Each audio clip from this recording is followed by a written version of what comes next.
Pilgrims approaching Nidaros honored Saint Olaf, although the man beneath that cult had ruled through war and coercion. This contradiction is not a flaw in the evidence. It explains how medieval sanctity could serve political transformation. Olaf Haraldsson's historical career and Saint Olaf's later power overlap, but they are not the same story. One belongs to an early 11th century claimant fighting for Norway, while the other emerged after his violent death. Comparing them reveals how defeat could be converted into sacred authority, more durable than victory. Olaf was born around 995 into a world of competing royal lineages and regional magnates. Later sagas richly narrate his youth, yet their biographical detail was shaped long after his lifetime. Near-contemporary skaldic verse offers firmer support for campaigning, alliances, kingship, and battles. English and continental records also place Scandinavian forces within the conflicts that trained his generation. Olaf participated in warfare abroad before returning to claim power in Norway around 1015. His arrival followed the political settlement created after Olaf Tryggvason's defeat and Danish ascendancy. Norway remained a field of negotiated allegiance, not an inherited state waiting for its proper monarch. Olaf secured support, defeated rivals, and gradually extended authority across several regions. The Battle of Nesjar in 1016 strengthened his position against Earl Svein Håkonsson.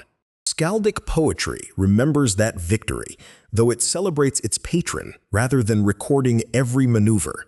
Military success opened political space, but lasting rule required assemblies, local agents, revenues, and elite cooperation. Olaf presented Christian kingship as the framework through which those relationships should operate. Bishops and priests connected his court to wider ecclesiastical networks, including influences from England. Later tradition associates him with Christian lawmaking at Moster, although the surviving law texts took shape over time. His reign certainly advanced church organization and restrictions against practices defined by Christian authorities as pagan. Such measures joined religious reform to the expansion of royal jurisdiction. Rules about marriage, fasting, burial, worship, and clerical protection entered domains once managed through different local customs. Compliance varied because written law, proclaimed law, and enforced practice were never identical. Olaf's supporters could describe reform as righteous order, while opponents experienced taxation and intervention from an ambitious court. The warrior king and Christian legislator therefore operated through the same machinery of ships, retainers, assemblies, and penalties. No contemporary evidence permits a clean division between spiritual conviction and political strategy. Both could coexist, as they commonly did among medieval rulers. The central problem was not hypocrisy, but whether Olaf could sustain obedience among powerful regional families. Royal demands touched resources needed to maintain households, ships, feasts, and local influence. When obligations intensified, religious disagreement could merge with resistance to taxation and centralized command. Olaf's reputation for severity survives mainly through later narrative, but widespread opposition is historically unmistakable. Canute, already King of England and Denmark, offered Norwegian magnates a formidable alternative. His wealth and patronage drew allies who regarded Olaf's rule as burdensome or dangerous. By 1028, Olaf's position collapsed, and he fled eastward into the lands of Kievan Rus. Exile exposed the difference between possessing a royal claim and controlling the networks that made kingship function. Canute governed Norway through allied earls, while Olaf sought the means to return. In 1030, he crossed back with a force whose exact size remains unknown. Opponents assembled against him at Stiklestad in Trøndelag, where politics cut across any simple religious division. Some enemies were Christians, so the battle cannot be reduced to a final clash between two faiths. Olaf was killed on July 29th, a date that became central to his feast. Near-contemporary poetry confirms the defeat and death more securely than later descriptions of individual blows. That moment, his restoration attempt had failed and his enemies controlled the field. Within little more than a year, however, Olaf's remains became the center of a developing cult. Tradition credited the body with signs of sanctity and reported miracles associated with the dead king. The earliest surviving accounts are not clinical observations, but they demonstrate how quickly his reputation changed. Bishop Grimkel played a major role in recognizing Olaf's holiness and elevating his remains. The shrine at Nidaros, modern Trondheim, became the physical center of this new authority. Sanctity did not erase the warrior, it reinterpreted his defeat as martyr-like suffering for Christian order. Strict rule could now be remembered as defense of faith rather than failed political coercion. Enemies remained in the story, yet their motives were simplified as the cult developed. This transformation served more than the interests of priests. Norwegian elites soon rebelled against the rule exercised under Knut's wider empire.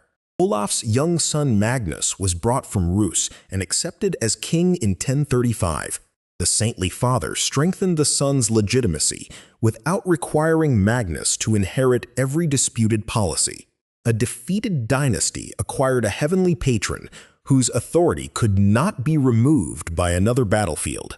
Over subsequent generations, kings cultivated Saint Olaf while competing over what rightful monarchy meant.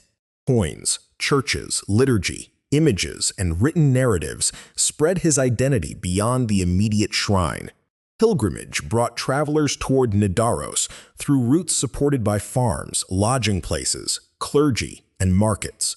The cult generated ordinary labor as surely as sacred ceremony. Builders raised churches, metalworkers made fittings, scribes copied texts, and households provisioned visitors. Relics and feast days gave distant communities ways to participate in a shared Christian calendar. Olaf's image traveled across Scandinavia, the British Isles, and Northern European church networks. An axe became his common attribute in medieval art, referring to martyrdom rather than celebrating indiscriminate violence. Images cannot reproduce his actual appearance, and their purpose was devotional recognition. They show which Olaf later communities needed: crowned, sanctified, and available as intercessor. Royal ideology developed another striking idea, that Norway ultimately belonged to Saint Olaf. Later kings could present themselves as governing under his superior, enduring kingship. This arrangement placed living rulers beneath a sacred standard while also borrowing its legitimacy. Political opponents could invoke the same saint because symbols rarely remain the exclusive property of one faction. Church institutions used Olaf to define moral kingship, protect privileges, and strengthen Nidaros as an ecclesiastical center. The monarchy used him to express continuity across dynastic breaks. Communities used his feast and stories within devotional lives that exceeded court propaganda. Reducing the cult to political manipulation therefore misses the religious practices that sustained it. Treating it as spontaneous popular devotion alone ignores bishops, dynasties, and institutions directing its form. The saint's power grew from the alignment of several interests, not from a single fabricated decree. Later Icelandic sagas added detailed conversations, omens, dreams, and carefully structured confrontations. Snorri Sturluson's 13th century account is indispensable for medieval memory, but distant from the events of 1030. Its literary coherence cannot substitute for contemporary testimony. Earlier skaldic poems, liturgical texts, and Adam of Bremen provide different windows with their own purposes. Set beside archaeology and church history, they establish cult expansion more readily than Olaf's private character. The famous incorrupt body belongs to hagiographic tradition and cannot now be independently tested. Nidaros Cathedral developed over centuries around the reputed burial place, transforming the city's sacred and economic geography.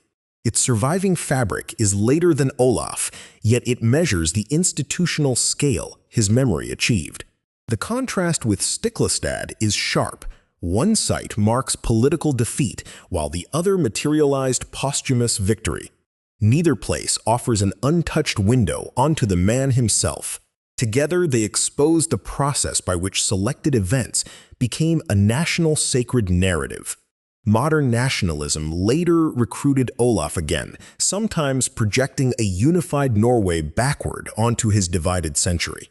Church commemoration, royal ceremony, local identity, and state symbolism have each emphasized different versions. The label national saint is useful for later influence but too simple for the cult's medieval reach. Olaf's Norway was not a modern nation, and his worship crossed political borders. Securely known actions present a claimant who won through force, legislated Christianity, lost elite support, and died attempting restoration. Securely known consequences show that his cult quickly aided dynastic return and expanded into a major northern devotion.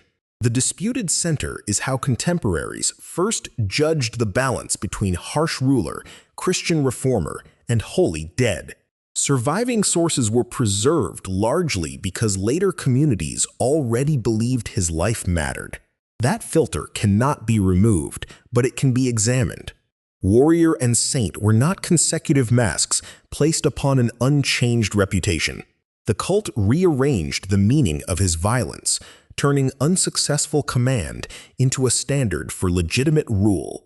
Political symbolism then kept changing because every generation encountered a different problem of authority. At Nidaros, pilgrims did more than remember a fallen king. Their journeys renewed an institution that outlived his dynasty. Olaf Haraldsson lost Norway in life, yet Saint Olaf became the ruler against whom later Norwegian kings measured themselves.